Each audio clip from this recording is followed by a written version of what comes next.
Hi everyone, this video is for the mock exam question on inheritance tax, and it's important to remember that when we're doing this type of question on inheritance tax we need to split the answer into two separate parts. We have the treatment of those things that happened when the person was alive. Now that they've died, we must reassess them against the annual exemptions and the nil rate ban, those things that were potentially exempt transfers that now may have become chargeable transfers, and then after that you can do the estate at death. So we are looking here at, let me see where it says,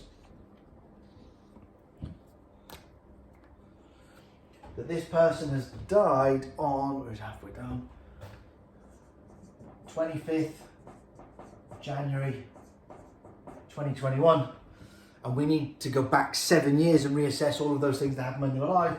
So the period we're going back to is the 25th of January 2014. Just important to note that at the start, that's the period we're looking at for the things when they were alive. So now we need to go through, in the question, there is 1, 2, 3, 4, 5 things that happened when the person was alive. Now that they've passed away, we must go back and reassess what happened in the case of each of those things. So the first item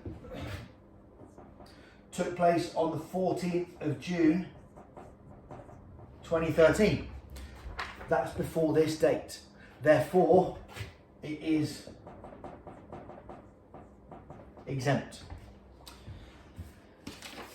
Now the second item took place on 17th of July 2014. So that is now chargeable, and that was £275,000. Now, straight away, we have an annual exemption, and we know that we didn't use the previous years because this was exempt. So we were able to use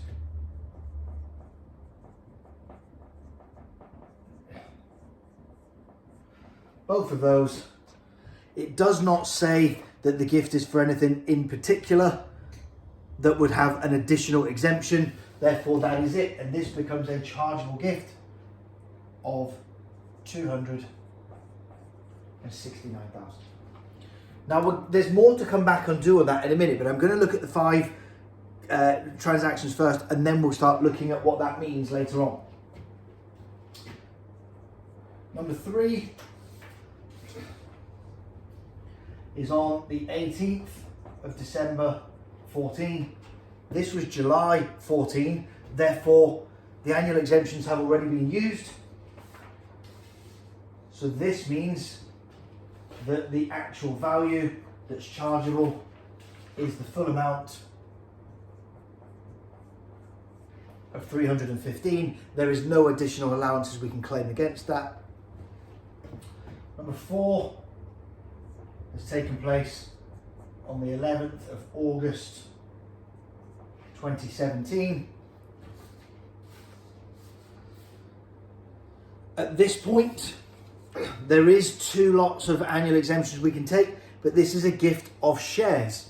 And the way in which we find out the value of the gift is the amount of value which has been lost from the person who gave its estate. So the way we look at this is, before this gift, they had 17,500 shares that were worth £8 each. So that was worth £140,000. After the gift, they had 2,500 shares that were each worth £5, which is 12,500. So the value of the gift is the amount that was lost by the person that gave it away. That means that this is worth £127,500. And then we have this year's annual allowance and last year's annual allowance tells us that that is worth £121,500. Transfer number 5 is on, let's see, the 12th of March 18. The annual allowance has already been used for that year, the 17-18 year. However, this was a gift to daughter on wedding. So it has a special allowance. So the amount was 10,000, special allowance of 5,000, which is the amount which parents can give their children before it becomes a potentially exempt transfer, which means that the amount chargeable is £5,000. That's all 5 of them looked at. We've worked out whether they're chargeable and what the value of that chargeable transfer is. That's it for now. The next thing we have to do is work out the value of this person's nil rate band at the point which they passed away. We're told in the question that his wife died in October 2014 and she left 100,000 to her sisters and the rest to him. So up here, let me get a different colour. She had 325,000. She gave away 100,000. So she gave him 225,000. Then of course, he has his own. 325. So his nil rate band is £550,000. That's what we now start applying to this in date order. So we can see the first one is worth 269.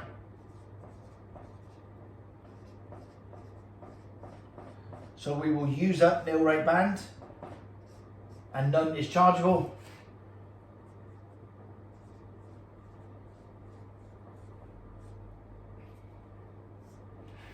I think that leaves us with 281 not used. And then in the next one, it's worth 315,000 and we have 281 of our nil band left. So we're going to use all of that there.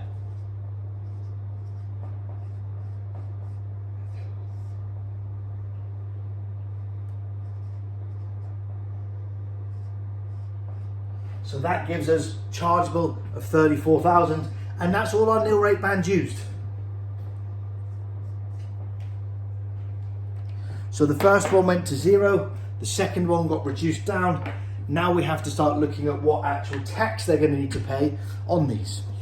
So we have 34,000 is chargeable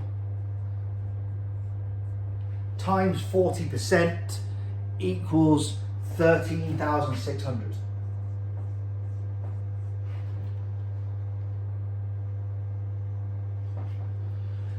Now, we also have taper relief.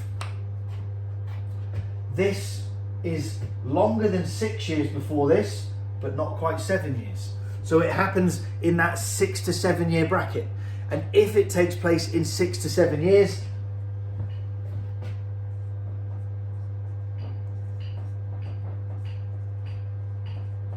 %20 is payable.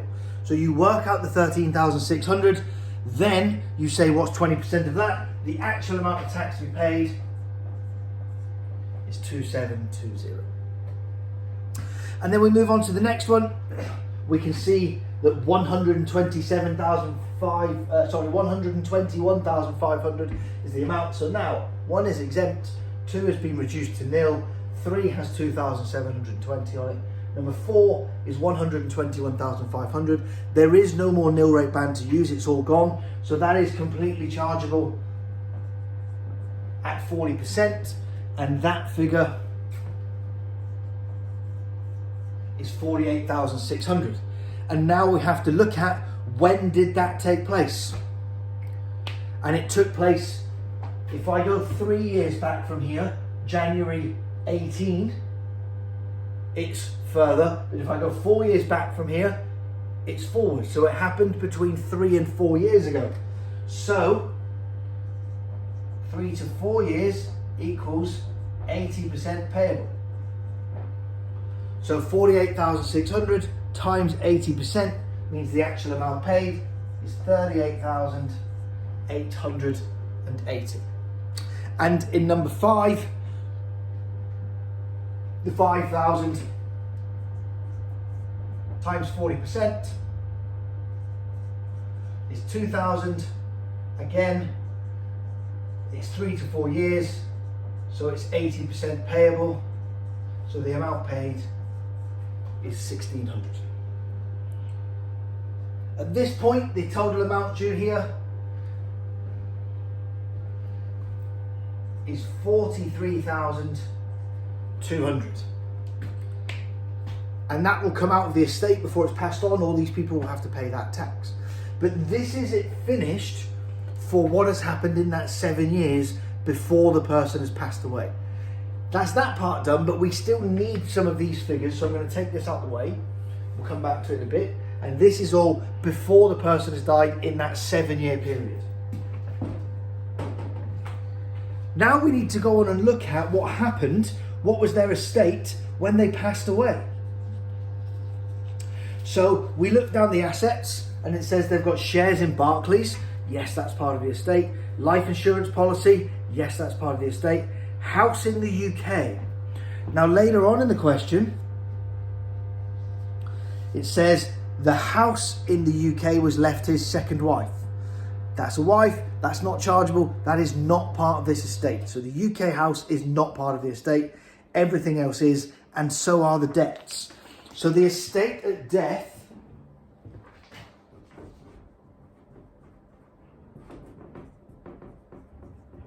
is made up of assets, the shares in Barclays are 300,000. The life assurance is 150,000.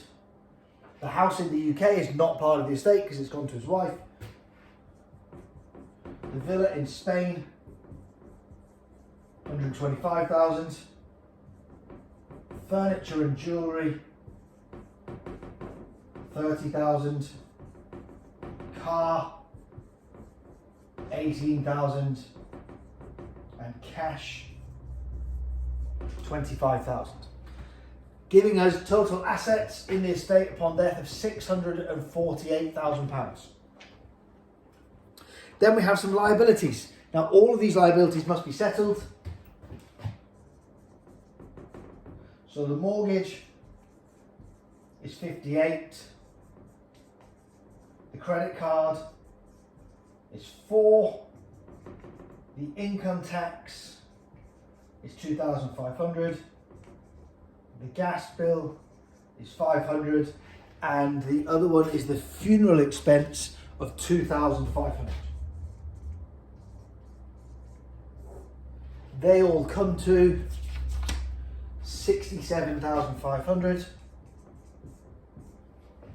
giving us a net estate of £580,500. Now all of the nil rate band was used up in this other stuff here, in the stuff which has happened before they died. So all of this is now chargeable. There is no nil rate band, there is no allowances, so 580,500 times 40% is 232,200. So that's the amount of tax that's due out of the estate. We have also got this tax, which was calculated as due from before they had died.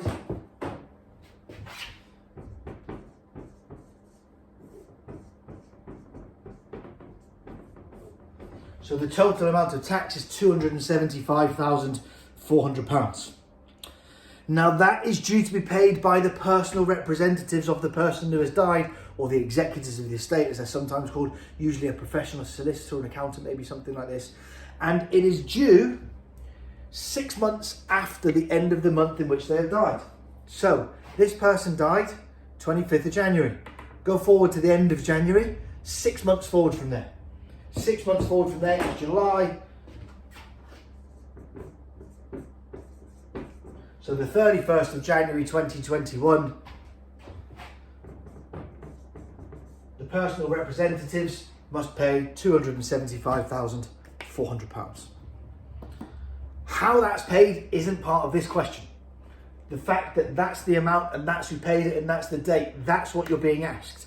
Now, the practicalities are, the first thing is there's 150,000 of insurance in cash, there's 25,000 in the bank. There's 175,000 of that. Next, they've got to start selling stuff, probably shares. They could just say, don't give us the shares, sell them. That'll pay the tax and we'll have everything else. There's options there, they can do whatever they want. But as I say, that's not part of this question. This question is asking you, how much is the tax? When is it due? Who has to pay it? That's it. Those two boards are all you have to answer for that to get full marks on that question.